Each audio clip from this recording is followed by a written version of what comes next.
Hello, welcome to the Wildline Podcast. I'm your host, Dan. This is a podcast about movies and how much money they make at the box office. So today we're going to do a weekend review. It is April 6th through the 8th. Really interesting weekend. I'll walk through the top 10, talk about in depth the wide release, new wide releases like A Quiet Place, Blockers, Chappaquiddick, as well as the Miracle Season. Talk about the rest of the top 10, maybe talk a little bit about some limited releases that are out and how they're doing, and then maybe we'll look forward to the next few weeks at the box office. It's going to be an interesting April. That's all I have to say. It's already off to a really strong start. So this weekend at the box office, and again, these are estimates. So it's the actual numbers from Thursday, Friday, and Saturday. They then estimate Sunday, and that's what we have, these numbers. The actuals for the weekend will come out tomorrow. They should be within about 5% of these numbers. So that's why I go with these. So number one this weekend, right? A Quiet Place. This is a horror film from Paramount, produced on the Platinum Dunes imprints, which is led by Michael Bay. And I believe Michael Bay is also listed as a producer for this film. So let's talk a little bit about what this film's all about. So John Krasinski, who we all know as Jim from The Office, has started to branch out and he's doing different types of stuff post-Office career. He was in 13 Hours, which is also related to Michael Bay and Platinum Dunes, I believe, which was a surprisingly really good film. So he signed on to direct this film. This is his sort of major studio directorial debut. He starred in it as well, along with his wife, Emily Blunt, who we all know, right? Super famous. A lot of people, sometimes people don't know that they're married, but they are. They are a couple. And so with this story, A Quiet Place, there was a lot of buzz for this 3 or 4 months ago, whenever the trailer first dropped, because it was such a fascinating trailer. And I remember seeing the trailer in theaters with people, and it just seemed like everybody was super engaged. Online, there was a ton of hype for it, just because it was such an interesting premise, right? It's a post-apocalyptic movie where almost everybody's dead or has died off, and there's only a few people left, which has really been, the post-apocalyptic genre has been super popular over the last 15 years. I kind of feel like it's waning a bit now with sort of the collapse of Walking Dead's ratings. It's sort of like, okay, been there, done that. The world's ended. Let's do something different now. But the successful properties or sort of narratives that use the post-apocalyptic sort of lens or genre, they do something interesting. And A Quiet Place did that, right? It was all about this group, this family who somehow survived in a world where you can't really make noise, right? Because if you make noise, these creatures, I don't want to spoil it, I haven't seen it yet, but you can tell us from the trailer, there's these creatures that'll come and kill you, essentially. Really fascinating premise. The premise alone, I think, is what got this thing made. Michael Bay, The Deadline, has a really good rundown of how the movie actually got into production, with Michael Bay really being a cheerleader for this film and making it happen. And so, leading into this weekend, we were looking at it had played really well at South by Southwest a few weeks ago, or a couple weeks ago, whenever that was. Tons of hype, right? So you had the hype from the trailer. Everybody was like, yeah, this looks awesome, cool. You had the South by Southwest debut, which went very, very well. So we were looking at probably low to mid 20s in terms of official tracking going into this weekend. I think the more unofficial box office nerds were thinking, no, like that seems pretty low. This is definitely mid to high 20s into the low 30s is what it felt like. And so the numbers came in. It made $50 million this weekend. So essentially it doubled its official tracking and then some. And it really surprised, I think, everybody. It really surprised me because $50 million for a horror film like this, now it may not be a traditional horror film. We could call it like a thriller or a post-apocalyptic film, whatever. But it's sort of, I think people are viewing it as a horror film. This type of opening for a movie like that, I would have expected in the 20s, and I think 30s would have been successful. But the fact that it hit $50 million, it not only hit $50 million, but increased from Friday to Saturday, suggests that there was this massive positive word of mouth buzz going on about this movie. And Deadline has some really interesting data points that I wanted to discuss in terms of this performance. That they pull this data from ComScore or PostTrack. They have access to it. We plebeians do not. But here's some interesting points about A Quiet Place and its performance over this weekend. Close to 90% of all moviegoers bought their tickets day of rather than advanced. I kind of have to wrap my head around that because I don't really have the average of what a normal movie does in terms of walk-up business versus pre-advanced sales or whatever. But that seems incredibly high for day of sales. And basically what they're saying there, what that implies is that word of mouth was fantastic from those Thursday previews. And when the Thursday preview numbers came in on Friday morning, and it was sitting at 4.3 million for the previews and only 2,500 screens, or I should say theaters, everybody was put on notice, right? Like it was like anybody who pays attention to the box office and actually looks at preview numbers on Friday morning when they come in was like, whoa, wait a second. Like that's like outrageously high for a film like this. Normally expectation would probably be about somewhere in the 2 million range for its preview numbers. When it hit whatever it hit, I think it was 4.3, that sort of, it was like a light bulb going off. Like there's something happening here. So that means that there was a lot of hype for it, right? That people wanted to go see it. But then when the Friday numbers started coming in, the matinee numbers, and then when the Saturday number came in, which was I think $19 million just on Saturday alone, it was clear that this is going to be a special weekend.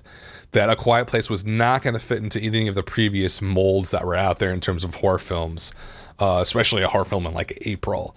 Some other numbers from the opening weekend that Deadline listed. It's up on their website if you want to check it out for yourself. 50-50 split between males and females attending. Post-track stats show men over the age of 25, 29% enjoying the film the most, with an 89% overall positive score. Definite recommend was a massive 63%. So that's the number of people who saw that were surveyed. 63% of those say they definitely recommend it, which is sort of off the charts, especially for a movie like this. Its Rotten Tomatoes score from critics is at 97%. Let's see how many reviews we have up for that right now. 184 reviews. Okay, so if we're looking at it from a product perspective and just leave out the marketing, they delivered a really good product and that people and critics are enjoying. 86% audience score on Rotten Tomatoes. Take that with a grain of salt, of course. Cinema score, which I was sour on last year, but super hyped on this year because it's an in-person survey as opposed to anonymous online. The cinema score for A Quiet Place was B+. Right, so I think critics loved it. Audiences are really enjoying it. B+ seems a little bit low for cinema score based on the other stuff that I'm seeing, the other data. But who knows? Maybe, the places they surveyed, it just didn't play as well. Okay, so we talked about cinema score. Let's see. Deadline breaks down the cinema score a little bit more because we don't get that public data. They get this sort of insider data. Those people under 18 gave, and those under 25 gave A Quiet Place an A-. So it tended to play a little bit better with the younger audiences. And anybody who was a John Krasinski fan or Emily Blunt fan also gave it an A-.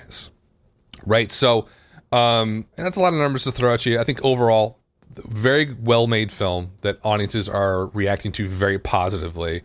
But there also may be something else going on here because it's not just product quality that is getting people into the seats, right? I think there is the novelty of the film in terms of its premise that like I'm hearing stories of people being in theaters where they're afraid to move because they're going to make noise. Right, I think there's sort of a collective experience going on where it's not a normal, I walk into a theater, I have my popcorn that I'm eating constantly and my drink, and I can make all the noise that I want because the screen and the speakers are just like, it's fireworks and explosions and all this special effects. Like if you went to see Ready Player One, I'm sure it was like that. This is a very different cinematic experience where even in a crowded theater, everybody has to be super quiet or to get yelled at. So I think there's something about that uniqueness of that experience that is translating to word of mouth. Like, oh, you got to go see this. It's such a cool thing to do. And it's sort of getting that social feedback loop of hype But one thing to note here too, as well, trying to put that $50 million opening weekend in context, someone was saying, either it was on Reddit or one of the box office forums, this is the highest opening ever for an original horror film. Right? Like, wow. I can't vouch for that, the accuracy of that statement, but it does make sense. Because we got a little bit spoiled with its massive opening last September, which was what? Was it 120 something? Completely off the charts, biggest horror movie opening of all time. Like, biggest horror film take all time domestically, without a doubt. So we kind of got everything a little bit skewed because of that. But that was proven IP, a remake, or essentially a reboot. I believe the other one is Hannibal, which was a sequel, of course.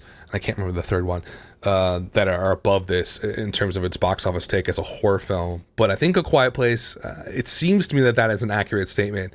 It is the biggest wide release opening for an original IP or original source material horror film. And so kind of really cool. Also to note, the budget was $17 million. Marketing was probably decently high for this. If I had to put a number on it, probably in the $40 to $50 million range, something like that. Maybe lower because it's Platinum Dunes and they probably did a ton of social media, but I saw a ton of TV ads for this. So I'm assuming it's in the $40, $50 million range just to market this thing. But it sounds like they're going to make that back, no problem whatsoever. And I think it's just, there's a lot of interesting aspects to this film that I could dive into, but we're going to be able to talk about it for the next few weeks, so I don't want to sort of go on and on about it. But I'll leave it with this for A Quiet Place. A big win for Paramount, John Krasinski, Emily Blunt, and Michael Bay. I think Michael Bay helped make this movie get made. And it just goes to show, if you have a unique, well-made product and you market it appropriately, it has a very good chance of being successful, and I think A Quiet Place is the perfect example of that. So we'll watch and see how it does over the next few weeks. Based on the positive word of mouth, I'm just going to say 3X is probably the basement here in terms of a multiplier, even though it is a horror film, and horror films tend to have very low multipliers. Like Freddy vs. Jason had like a sub 2.2X multiplier. So, but it's also not a traditional horror film, and it's not a sequel. So I do think the multiplier is going to be decently healthy. I would say minimum 150 for this domestically. It's already a grand slam, but to sort of if you could hit a double grand slam, but a whole nother level of success if it could do like a 4X multiplier, like a Get Out or higher multiplier, and break that $200 million mark. That would just be massive for Paramount, and Lord knows they need it. So that was number one, of course. Number two this weekend was Ready Player One, the Steven Spielberg VR futuristic blockbuster popcorn flick from Warner Brothers. $25 million for the weekend, 40% drop, which is very good for a second weekend of a blockbuster like this. Still in 4,200 theaters. Per theater average this weekend was just shy of $6,000 per theater. Total take so far for Ready Player One is $96 million. I was going to do this one last weekend, but I was down in Florida, so I couldn't do a show. I think the response to Ready Player One, it's kind of weird. It's all over the place because leading up to the film, a lot of people were negative on it, especially online, especially on Reddit. The amount of people who didn't believe that this was going to be a good movie, or that it was going to flop, or that Spielberg was over, I feel like I was inundated with that perspective, and it didn't really make a whole lot of sense to me. The movie itself is pretty good, 74% Rotten Tomatoes from critics. That's with 311 reviews. So you can safely say that it's a decent film. May not be like a masterpiece, but it's not a dud. Audience score is 80% for that. Ready Player One, the cinema score is an A-, which is very good for a film like this. It doesn't really compute to that 74% tomato meter score. So I think overall, Spielberg did a great job. I think the marketing was okay. I think if anything, the marketing hurt this film more than anything. I don't know why the marketing felt off to me. But with Spielberg attached, with the topic, with the timing of the release, I would have expected at least a $50 million opening, and it did not get there. I think it opened at 41 last weekend. But what that does say, based on the positive response from critics and viewers, Word of mouth is pretty good. That means the multiplier is going to be decently high. So expectations, it opened at 41. Now remember, it opened on Wednesday as opposed to Friday. So I guess that means there were Tuesday previews. I don't even remember. A 3x multiplier from its $41 million opening weekend would get it to 123. It's obviously going to blast through that. Where it ends up, I really don't know. And I think in terms of it being a success or not, I think it's already kind of worked its way into the expectation range of where they wanted it to be. Now success, if it hits like a 4x multiplier, which honestly kind of seems possible. If it breaks 150, 160 in the US alone, I think that's a win for them. Now this movie did not, open at like $70 million and make, whatever, $200 million at the box office domestically, which I think is what Warner Brothers really wanted for this. And I think that's what Spielberg really wanted too. This movie's 2 hours and 20 minutes. I'm just seeing that now. And so I think, in terms of its performance, it's weird. Like going into this film opening, I would say this is a good performance just because there was such a negative hype around it. And I don't understand where that hype was coming from or where that message was being pushed. I thought it was very strange that people were so down on this film before it came out. Had a great opening at South by Southwest, kind of like A Quiet Place as well, which seems, I guess South by Southwest is a new place to launch a lot of films. I guess it's been that way for the last 10 years. I'm just remembering that now. But I think Ready Player One it is playing decently well. If I'm going to do a baseball metaphor, probably like a double slide in the second double. It definitely was not a home run. It definitely is not a flop either. It's somewhere in between, and we'll see what is really going to determine that is that multiplier.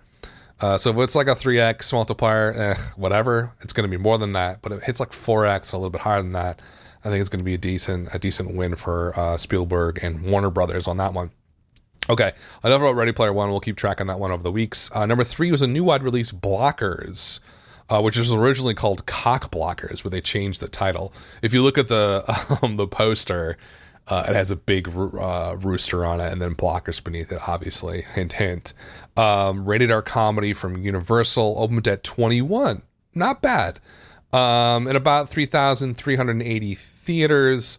Per theater average was a decently healthy $6,300. This was a low budget movie, $21 million budget. Double that and then some for the marketing.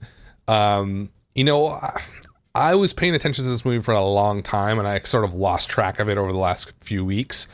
83% on Rotten Tomatoes from critics. That's very, very high for rated R comedy. Usually critics are not that forgiving of movies like this. Audience scores of 55% on Rotten Tomatoes, which is very, very low. Cinema score was a B, which is not great. I wonder what happened here because there seems to be such a disconnect between the critics and the audience.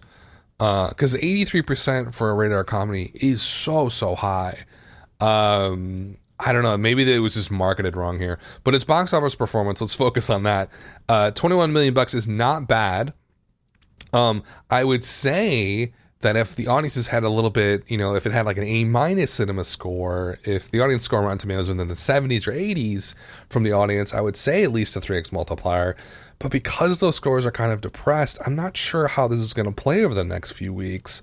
A 3x multiplier would put it at about 60, whatever, 64-ish. I don't know if it's going to make it there. And this will be a good test to see how accurate or predictive those data points are in terms of a cinema score for the audience and Rotten Tomato audience score. Because if it does 3x or more, that tells me that those aren't very predictive in this situation, right? Just because audiences didn't like it doesn't mean people aren't going to show up in the later sort of weekend series it plays out. But if it does go below that 3x multiplier, that suggests to me, oh yeah, these are sort of warning signs that the audience is not going to show up over the next few weeks for this film. But, if you package this Blockers with Game Night, which has done pretty darn well, it's sitting at about $67 million so far. Maybe rated R comedies are making a comeback. If you listen to the podcast for a long time, I always talk about rated R comedies because I think it is one of the more fascinating genres over the last 20 years. And I sort of saw the rise of them when I was younger in the early 2000s and how they sort of completely fell apart over the last few years. Maybe this is sort of a resurgence for them. We'll see, and keep an eye on blockers over the next few weeks. Number 4 is Black Panther. Fantastic 27% drop. This movie just will not stop. $8.4 million for the weekend. Lost about 240 theaters. Still in about 2,750 theaters. Per theater average just above $3,000. Total take so far for Black Panther is $665 million. That's domestically, folks. That's not worldwide. That's just domestically. Worldwide, it is just shy of 1.3 billion. This is the story of the year. So far, at least. I don't really see anything beating this. Is Avengers going to beat this domestically? I mean, internationally, it'll probably beat it. But domestically, is it going to make more than $665 million? No. I can guarantee you almost right now that that's not going to happen. And with this weekend, Black Panther is now the third biggest film all time at the domestic box office. And I'm going to do a dramatic pause. It just passed Titanic. And like throughout the inflation stuff, okay, inflation, whatever, I get it. Black Panther going into the top 3 is absolutely bonkers on so many different levels, and I've talked about it ad nauseum on this podcast how special this is. But I just have to state it again, like no one had any expectation that Black Panther would even be considered probably in the top 10 all time. And now that it's broken in the top 3, it won't beat Avatar. Avatar is sitting at 760. Star Wars Force Awakens number 1 at $936 million just domestically. It's not going to touch those. But the fact that Titanic is sort of like maybe less interesting because it's kind of an older film. It's such a special run. Really an historically good film from James Cameron in terms of its performance. What interests me more in terms of Black Panther's run is how it beat The Last Jedi, Marvel's Avengers came in 2012, and Jurassic World. It just suggests that something aligned with this film coming out when it did. And even my nephew was going on about Black Panther the other day. He's 3 years old. There's something about it's like a zeitgeist capturing film. Really good quality product from a really fantastic studio, Marvel, right? I think hitting at exactly the right time, maybe the right message. And then I think on top of that was just like this hunger for a big film like this that everybody could talk about and experience. And that's where you get that social media sort of word of mouth feedback loop, where hype sort of builds on hype, and then it becomes sort of like exponentially sort of buzz, right? I think Black Panther is the latest example of that. And honestly, man, people who study this stuff and like economists and people are you could write a PhD in Black Panther. I mean, you really could. It's that interesting of a performance and that fantastic of a performance that I'm not sure that we're going to see anything like that this year. Despite the fact we have a ton of big movies coming out, I just don't see how anything's going to top this. So I'll leave it at that with Black Panther. Fantastic drop for this weekend. I guess it's going to be in the top 10 forever. In any event, so number 5 this weekend was I Can Only Imagine, the Christian music film from Roadside Attractions. Did 8.3 million. Phenomenal 20% drop. This has been like sub 25% drop since it started 4 weeks ago. Added theaters this weekend. It's now sitting at 2,900 theaters. Added about 250 theaters this weekend. Per theater average is sitting at about $2,900 per theater.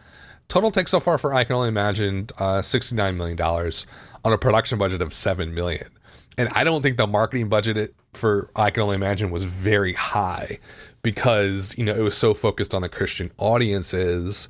This is just printing money for Roadside Attractions and anybody involved.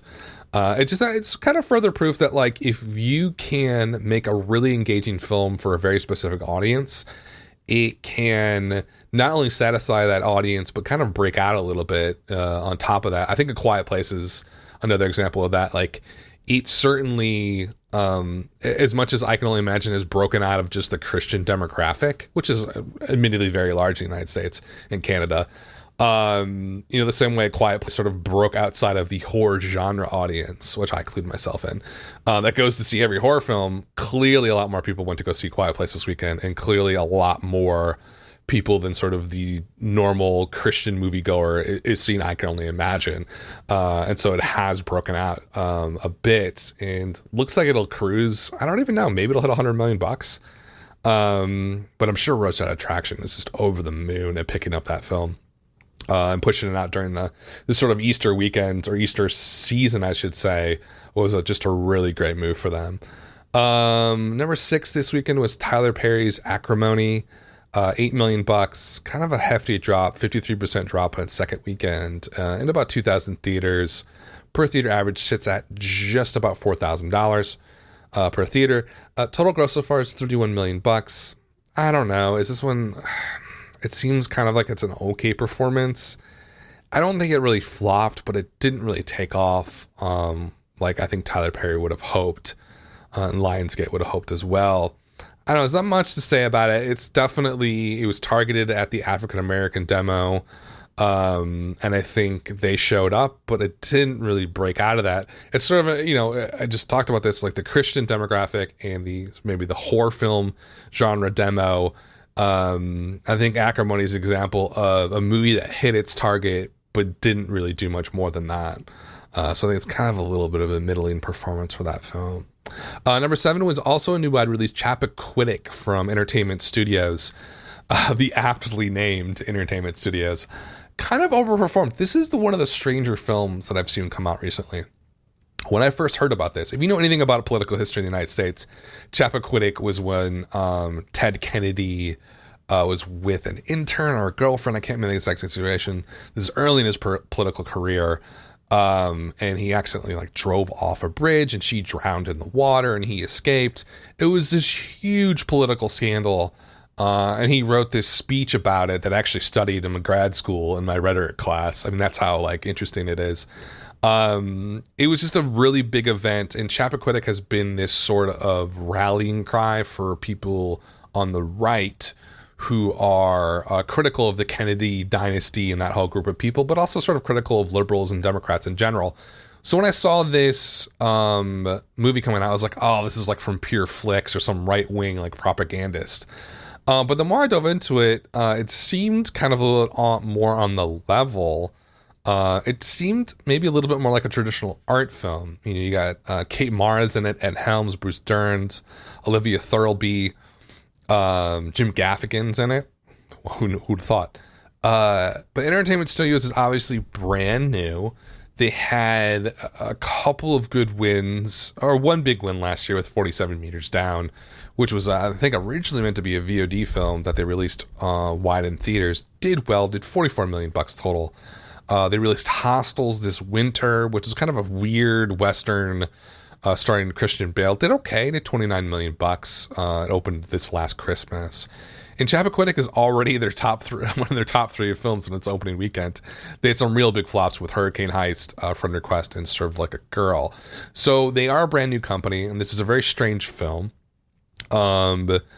Its performance is good.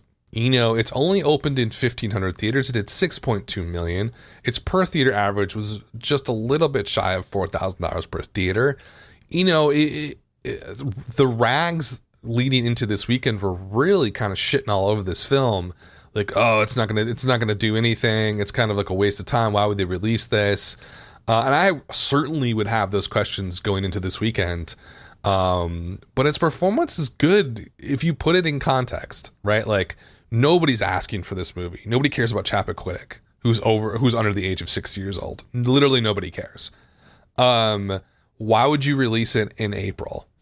Right? This is clearly meant to be an arty film, meant for the Oscars. Why did you push it to April?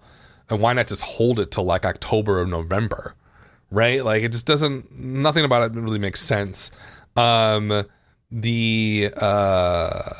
the audience, or sorry, the critic reaction was pretty good, 80% on Rotten Tomatoes, but only 74 critics showed up to review it. It's like a weird, it's like a wide release, but it's not, only in 1,500 theaters. One of the strangest films that has come out recently, to be honest with you. Audience score is 73%. Cinema score was, where is it? B. Not great for a movie like this. All that considered, everything is stacked up against this movie to do poorly. You get a brand new studio, probably doesn't know what the fuck they're doing. You have a strange product that nobody really asked for, that seems like it's okay, decent wise. To sort of, get released in 1,500 theaters and do 4,000 per theater, I'm kind of like, I feel like that's a really good performance for this movie. We'll see how it does over the next few weeks. I expect it to drop off the face of the earth.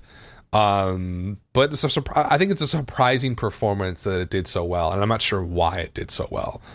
Now, it's not a blockbuster or anything like that, but, with what it was and how it was released from the studio that it was released, it's a good performance. I don't think there's any way you can argue against that. Okay, so Chappaquiddick was number 7. Number 8 was Sherlock Gnomes, 5.6 million, good 20% drop. Lost about 900 to 1,000 theaters this weekend. Per theater average is approaching that Mendoza line of 2,000 per theater for a major release. Total take so far, $34 million for Sherlock Gnomes. This is another miss by Paramount. This should have easily broken $50 million, no problem, by now. $59 million production budget, added at least another $50 million for marketing. This one just did not connect with people at all. Another miss from Paramount. Luckily they have The Quiet Place to make up the slack for this movie. Number 9 was Pacific Rim Uprising. I totally forgot this movie came out. $4.9 million on the weekend. It's third weekend, 47%, almost 48% drop, which is okay.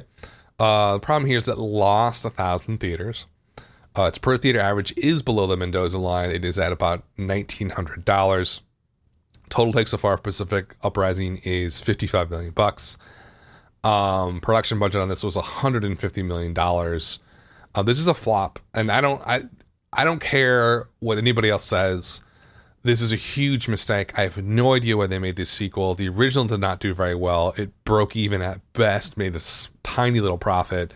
Why would you greenlight this film? It doesn't add up to me. It just seems like inertia made this film happen, like corporate inertia. Like somebody wanted a promotion and like pitched this film or something. I don't know. It doesn't make sense from a business perspective, especially from an outsider's perspective, on why you would spend $150 million on a Pacific Rim sequel. And now they're going to eat that loss. I think it's going to be a pretty decent sized loss for this film, unless like it does amazingly well in China or something. So that was number 9. Number 10 was Isle of the Dogs from Wes Anderson. This is starting to tick up here in its wide release schedule. It should be nationwide, I think, this upcoming weekend. It is on 554 theaters. The take this weekend was 4.6 million. Obviously, because it increased a lot of theaters, its per theater average jumped up as well. So it's at, I'm sorry, not its per theater average, its change in total box office jumped up because it added theaters. Added about 400 theaters. Per theater average, it seems like a pretty healthy $8,300. It's now in the top 10. That's great. The question is when it really sort of goes wide release, when it breaks that 1,000 theater mark, how is this thing going to do? I'm pretty impressed that it did $8,300 per theater at 550 theaters. That's pretty good. It's made $12 million so far.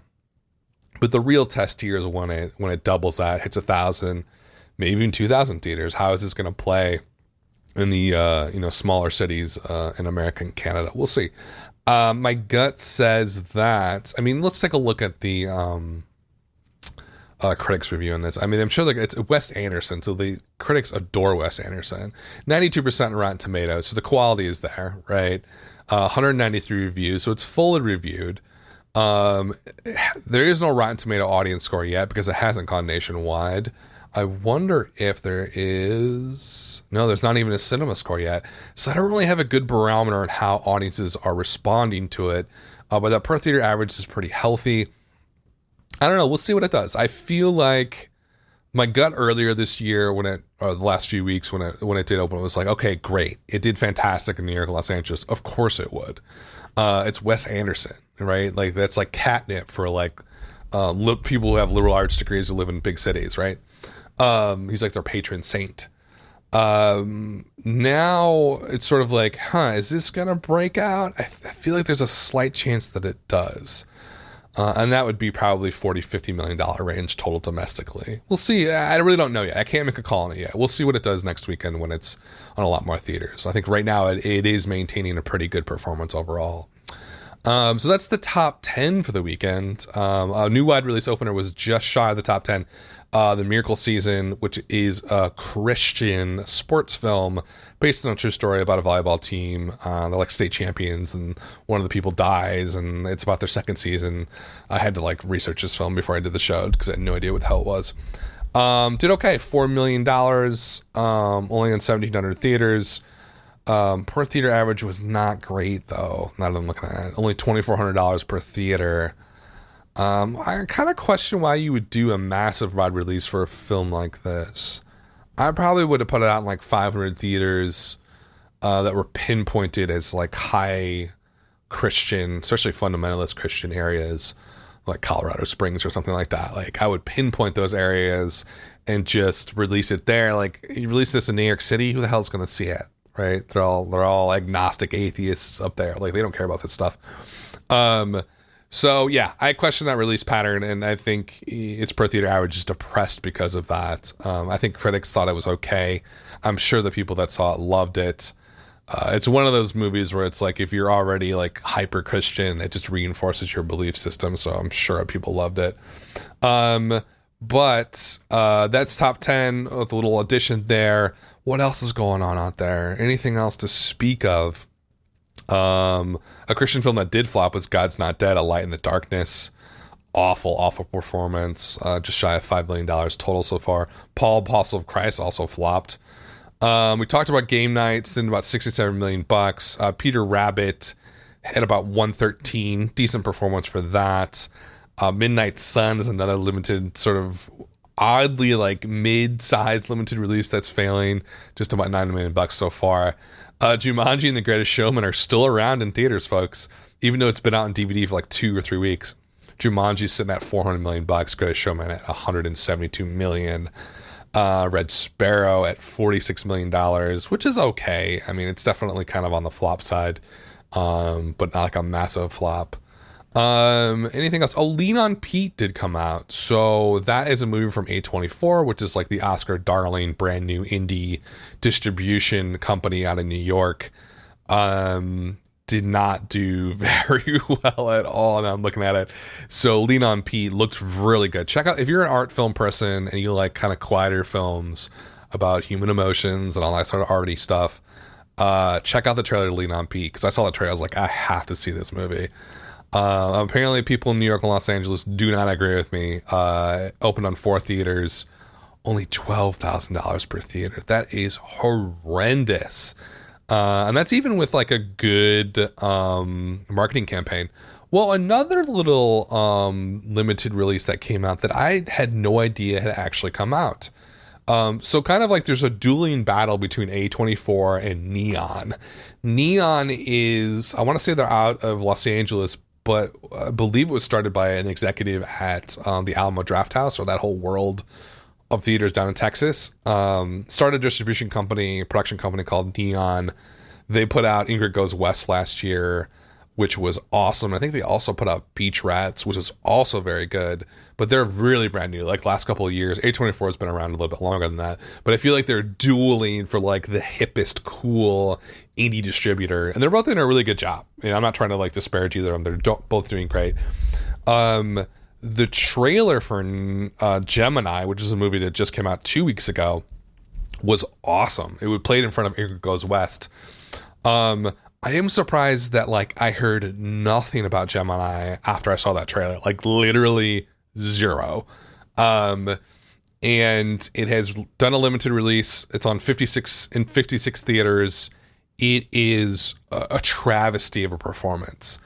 $1,300 per theater this weekend. Awful. And it's only in art house films. art house theaters, I should say. So, man, I don't know about that. That sucks because that movie looked awesome. I really want to see it. I had no idea it came out. I'm just seeing it now on the list. I was like, what? I thought this was supposed to come out I don't know. I thought it was supposed to come out like a while ago. But Gemini is not doing well. Lean on Pete's a disaster.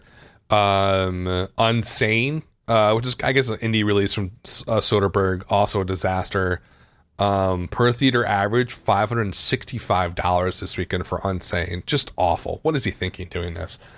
It just goes to show you, and it's like not to sort of harp on it too much, but like limited releases, art house releases may not have a real sort of a good environment in the box office anymore. I just like ham-handedly said that, but what I'm basically saying is that, is there a place for limited art house films at the box office, at wide release box office? It doesn't seem like there is right now.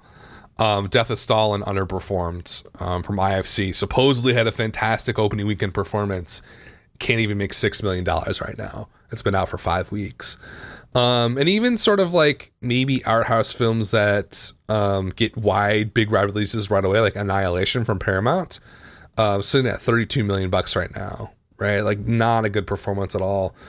I see these numbers and I'm like, wow, like there's just not a lot of room for the art house anymore at the multiplex. I'm sure there's always going to be a place for them at like landmark theaters, like the art house theaters in every big city. But I don't see a lot of them crossing over into like the AMCs and Regals and stuff like that. So a lot of that's going to go to streaming, and I don't know how long it's going to last. And like the movie theaters, we'll see. Okay, so that's enough about what happened this weekend. Let's talk just a little bit, very briefly, about what's going to happen over the next couple of weeks. Let's give me a second to pull up the release schedule. So this is for April 2018. We had a really strange March. The Black Panther has basically carried the entire year at the box office, and everything else has really suffered. A lot of what I talked about last year in the box office was the box office crash during the summer of 2017. And it sort of continued as a slow motion crash now. Black Panther soaked up all of the money, right? There's limited funds that people have to go to the movies. Black Panther got most of that, and they're not going to see other films in the theaters. Hopefully April can kind of turn it around, right? And we'll see what's coming up here. Borg versus McIntyre from Neon. We just talked about Neon.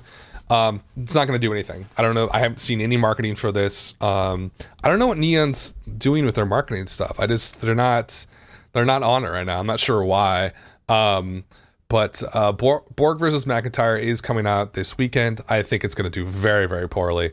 The big movie that is coming out is Rampage with Dwayne Johnson from Warner Brothers. This is the old video game. If you're over 30 years old, you probably remember Rampage on Atari. Probably over 40 years old, I should say. I think it's going to do very well. Every indication I have is people love Dwayne Johnson. They love him as the lead. He did so well in Jumanji. I think this is going to have a similarly really good, not Jumanji performance, but like my expectation is it opens 40 to 60. Maybe higher than that, kind of a San Andreas performance. But that is open this weekend. Truth or Dare, which I believe is a Blumhouse Universal collab. They did so well with Get Out, and I think they did a couple other movies together. This one is going to be a huge flop, I feel like. Maybe it's probably shot for like $10 million tops because it's Blumhouse, and it'll probably do a profit, but it's not going to break out like Happy Death Day did last October. And then Isle of Dogs is going nationwide this weekend, so we will check on that one next weekend to see how it performs at the national level. So that's next weekend. Probably things to watch for is what does Rampage do? If it breaks $50 million, that's a really good performance.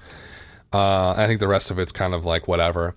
April 20th, 420, Super Troopers 2 is coming out, obviously. From Fox Searchlight? Okay, whatever. I'll go with it. No idea how that's going to do. I don't think it's going to do very well. I think it was a mistake to make a second one, but I could be wrong. They'll probably play very well in Colorado. Maybe that'll carry it into the success profit range for Fox Searchlight. I feel pretty what happened with this? Like, this is the Amy Schumer film. It was weird. I saw the marketing for this film for the first time like a week ago, and I was like, what is this? Like, how have I not heard about this film? PG-13 comedy, starring Amy Schumer, Michelle Williams, Emily Ratajkowski's also in it. There's somebody else in it that I can't remember from SNL. I forget her name. This should have had a really strong marketing campaign, and it just did not for whatever reason. And then I'm thinking like, what happened here? STX Entertainment, right? STX Entertainment is a big studio, backed by a lot of Chinese money, but they don't really have down the marketing stuff yet for their studio. And you can always tell when they market a film, it just seems really off. And the marketing for this, the trailer cuts are terrible for this movie. Like, I just want to like shake the person who like made the trailer. I was like, no, this is awful. It tells you nothing about the story. It tells you nothing. I have no idea what it's about. I've seen the trailer 5 times. No clue what it's about. Give me something about the plot. What is the why should I go see this movie? Just, it's not, if it's just a vehicle for Amy Schumer to laugh, like, that's not good enough to get people in seats. Trainwreck, whole nother story. Fantastic trailer. Also very good performance. Okay, so I feel pretty April 20th not going to do well. Super Troopers going to do probably not very well either. Traffic from Lionsgate. Have no idea what this is. Is that Halle Berry in this? No, I don't think so. I don't know. I don't even want to talk about that one because it's not going to do very well. It's basically like a straight to VOD movie getting released wide. And then, of course, on the 27th, we have Avengers Infinity War.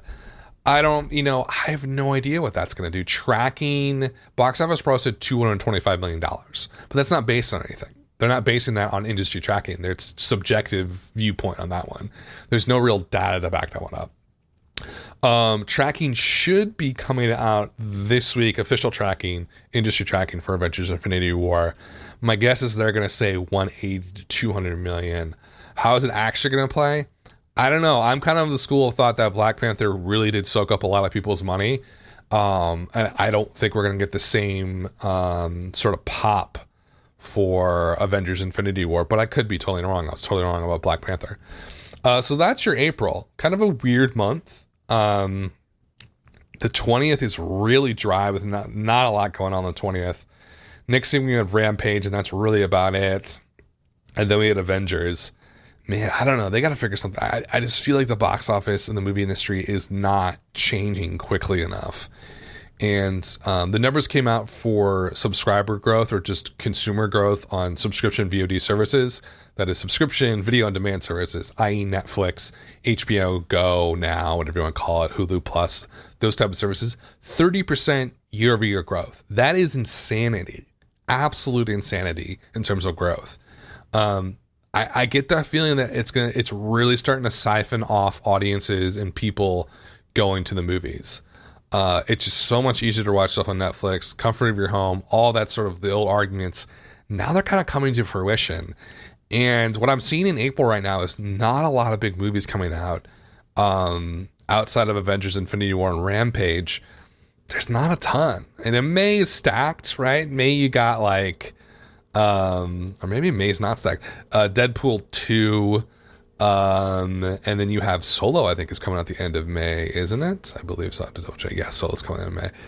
Even May, though, like you have Deadpool 2 and Solo, and there's not a lot of stuff besides that.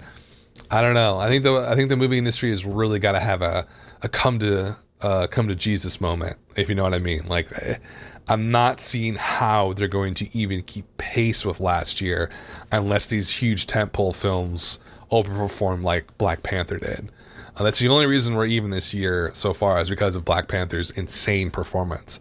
I don't think the other big movies are going to be able to do that. So we'll see. In any event, thanks for listening, guys. This has been the Wildline Podcast. I will be back next week. Take care.